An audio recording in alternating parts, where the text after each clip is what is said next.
Hello mga boss, welcome back dito sa ating YouTube channel. Kumusta? Salamat nga pala sa walang sawa at patuloy na pagsuporta dito sa ating YouTube channel. Okay, so meron na naman tayong i-update sa inyo mga boss para po sa lahat ng mga gustong mapalakas yung kanilang mga internet signal, lalo na po sa mga dead spot yung area.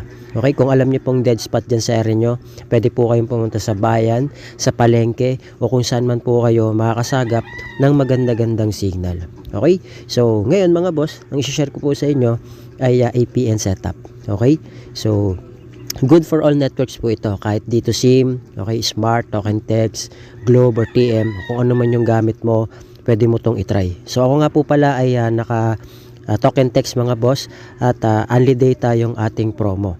Okay, so sa mga gusto pong malaman kung may only data yung kanilang mga SIM card, Smart or Token Text, okay, hindi ka techie, gusto mong malaman kung may only data yung SIM card mo na Token Text or Smart, pwede kang pumunta sa dial *123 number sign, then i-call mo. Okay, kapag meron kang nakita dyan na number 1 ay only data, congratulations. Pero kung wala, pasensya na po kasi selected SIM lang po yung meron. Ayan, katulad yan sa number 1, meron tayong only data.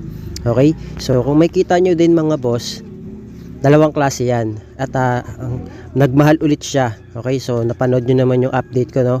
So last update niya is 700 o 699, ngayon 750 na, so tumaas na naman siya ng 50. Okay, so kung napanood nyo yung video ko mga boss, yun, nasa inyo na kung gusto nyo pang tuloy-tuloy nyo to. So may advantage at disadvantage pa rin siya. Okay, so ngayon mga boss, tuloy-tuloy tayo, punta tayo sa tutorial natin. So punta tayo sa settings, connections, punta tayo sa ating mobile networks, click natin tong ating access point names o yung tinatawag nating APN. Yan. Then ang gagawin natin, mag-a-add tayo mga boss. So ito yung magiging name nya, lagay nyo na lang po. Lagay nyo dyan mga boss, mPower APN 5G. Yan, mPower APN 5G. Okay, so 5G po ibig sabihin, hindi yan para sa mga naka 5G phone, okay? Yung phone ko po ay supported lang ng 4G. So 5G is speed like a 5G po. Okay, so para nagagets nyo lang po. So hindi siya para lang sa mga naka 5G phone or 5G na SIM card. Good for 4G at 5G po ito. Okay, so click natin yung okay. Then yung APN natin mga boss, ito po yung ilagay nyo, mpower.internet. Yan po yung ilagay nyo. Click natin yung okay.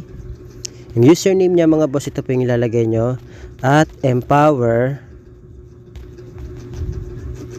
APN 2026. Yan po yung ilagay nyo, mpower APN 2026. Click natin yung okay. Yung password naman niya mga boss, ito po yung ilalagay nyo, mpower APN 5G 2026. Sorry, 26 yan. So ipa-flash ko na lang dyan sa screen para makita nyo po. Click natin yung okay. Yung server niya mga boss, ito po yung lalagay nyo, www.google.com. Yan. Click natin yung okay. Tapos mga boss, yung kanyang authentication type, PAP po or PAP. Okay, yan po yung lagay nyo. Then yung kanyang APN type mga boss, wala na po kayong ibang gagalawin. Nakalagay po dyan ay default. Okay, so kung ano yung nakasetup dyan sa phone nyo, basta nakalagay dyan default. So kung kailangan i-type, kung kailan i-click, sige, lagay nyo po dyan, basta nakalagay default. Click natin yung okay. Tapos yung kanyang APN protocol mga boss, IPv4, IPv6. Ito po yung piliin nyo. Yan yung i-setup nyo dyan. At yung kanyang APN roaming protocol, ganun din po, IPv4, IPv6. Yan, click natin yan. Then sa kanyang bearer mga boss, unspecified lang. Bakit po? Para po yan sa mga naka 2G, 3G, 4G LTE at 5G. Ngayon, meron tayong sample mga boss. Halimbawa, naka LTE po kayo, pwedeng LTE lang sa mga naka LTE dyan. Pwede rin naman dalawa, unspecified at LTE. Pwede rin po yan yung mga option natin. Pero sa tutorial natin, unspecified lang tayo para pangkalahatan na, para sa 4G, para sa mga naka 2G, 3G, 4G LTE at 5G. So click natin yung okay. Then isa-save na po natin siya mga boss. Ngayon, pag na-save na po natin, i-click po natin yung ginawa nating APN para siya po yung maging default natin na APN. Ngayon, ang gagawin natin mga boss, mag-airplane mode tayo ng at least 5 to 10 seconds or mas matagal, mas maganda para ma-refresh po yung data nyo. Then, ang gagawin natin, punta tayo sa speed test. Okay, download na lang po kayo nito sa Play Store kung wala pa po kayo. Okay, so gawin natin mga boss, ganito yung gawin nyo. Okay, so makikita nyo yung ping natin, medyo mataas siya, 24. Okay, tapos yung ating download, pumapalo siya ng 16 o 20. So depende sa area nyo. So pwede naman yan mga boss. Ngayon, pag hindi pa kayo satisfied, pwede naman kayo mag-airplane mode ba ng at least 5 to 10 seconds ulit. Gawin nyo siya ng gawin, okay, hanggang sa mahanap nyo yung magandang signal. Okay, so ngayon, tatry na natin kagad yan mga boss. Kahit ganyan lang siya kababa, subukan natin siyang itry. Ngayon, airplane mode na natin kasi di pa tayo nakapag-airplane mode. So mamaya tatry natin. So try natin siya sa YouTube para makita nyo po. Okay, so hanap tayo ng 12 hours video. Yan, so search natin 12 hours video. Try natin to. Yan. Okay, wait lang natin yung ads mga boss.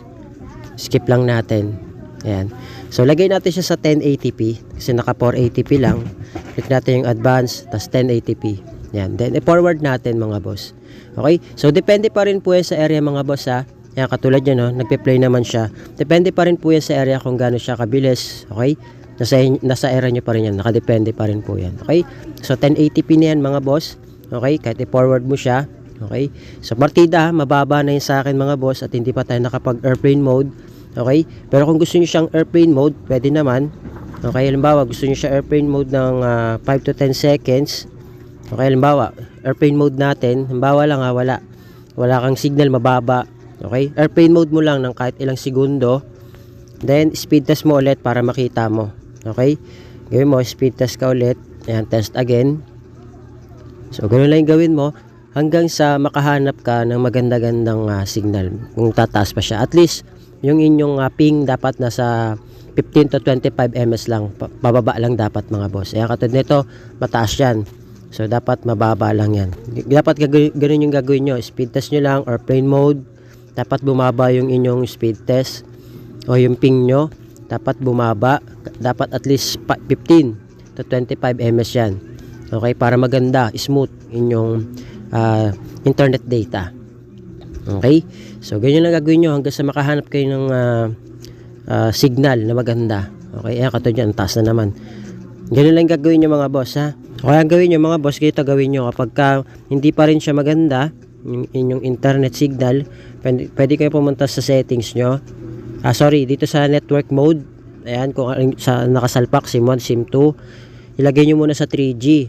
Okay, then balik nyo ulit siya sa 4G o kung 5G kayo. Then, gawin nyo airplane mode ulit kayo ng 5 to 10 seconds. Okay, para gawin nyo lang ito para paulit-ulit lang. Okay, gawin nyo yan paulit-ulit lang hanggang sa makuha nyo yung timpla, okay, ng inyong internet signal. Okay, so wait lang natin. Yeah, para nare-refresh din po siya. So, ilipat natin siya sa from 3G. Okay, ilipat nyo lang ng ilang segundo. Okay. Kaya kung makikita nyo mga boss, ayan 32, mataas pa rin yan. Okay, so ganun yung gawin nyo hanggang sa bumaba siya. Dapat at least 15 to 25 ms ang magawa ninyo. Okay, ngayon balik lang ulit kayo doon sa connections, mobile networks, kung ano SIM card nakasalpak, kung gusto nyo sa 2G pa. Okay, para lang ma-refresh siya bukod dun sa airplane mode. Then balik nyo ulit. Okay, then ang gagawin nyo airplane mode at least 5 to 10 seconds. 1, 2, 3, 4, 5. Okay, then punta ka ulit sa speed test. Close muna natin yung speed test. Speed test. Naturuan ko kayo ng troubleshoot mga boss kasi nakakaranas tayo ng ganito. Kasi baka sabihin nyo sa akin lang yung malakas yung internet signal. Hindi po. Okay, so depende pa rin po yan sa area. Okay, hahanapan nyo yan kung anong malakas sa inyo, umaga, tanghali o gabi, madaling araw. Okay? So, ganyan lang yung gagawin nyo. Ilipat-lipat nyo lang po siya hanggang sa mahanap nyo po. Okay? Kasi depende pa rin yan sa area mga boss eh. Ayan. Download ko ulit ang speed test. Ayan. Hintayin ulit natin. Ayan o, 19 mga boss. Bumaba na. Okay? Tapos tumaas yung ating download. Ayan, dapat ganyan mga boss. Okay? Yung ping natin, huwag nyo hayaan. Dapat nasa 15 to 25 ms lang. Okay? Hanggang sa makuha nyo yung magandang timpla nyan mga boss. Okay? So, kung umaabot sa inyo yung download nyo o yung upload nyo, umaabot siya ng 10, 5 to 10, pataas, mas maganda. At kung yung inyong speed test mas mataas pa dito kaysa sa akin, mas maganda rin mga boss. Kasi nga, hindi naman tayo pare-pareho ng internet signal. Halimbawa, sa inyo, yung download nyo, umaabot ng 30, 40, 50, or 60 pataas. Yung upload nyo, umaabot ng 5 to 10 pataas. Maganda na yun mga boss. Basta yung ping nyo, mababa lang, at least 15 to 25 ms. Okay? Tapos try nyo kagad i-play sa YouTube ng naka 1080p na video. Okay? Taasan nyo. Kung sino nanonood ng flip top, okay, panoorin nyo kung kaya ng 1080p, nagpe-play pa siya. At kung kaya pa naman niyang gawin na mas mataas pa sa 1080p, okay, itry nyo po kung ano yung mataas na quality ng video ng cellphone nyo. Okay, para matest nyo kung gaano siya kabilis, kung gaano siya kalakas. Okay, ulitin ko, depende pa rin po yan sa area. Basta ang kaya niya ay 1080p. Sure na yon. Okay, pero kung mas mataas sa 1080p yung itatry nyo, okay, so nasa inyo na po yan. Basta 1080p kaya niya na. Okay, so yun lang mga boss. Maraming salamat. Thank you, God bless.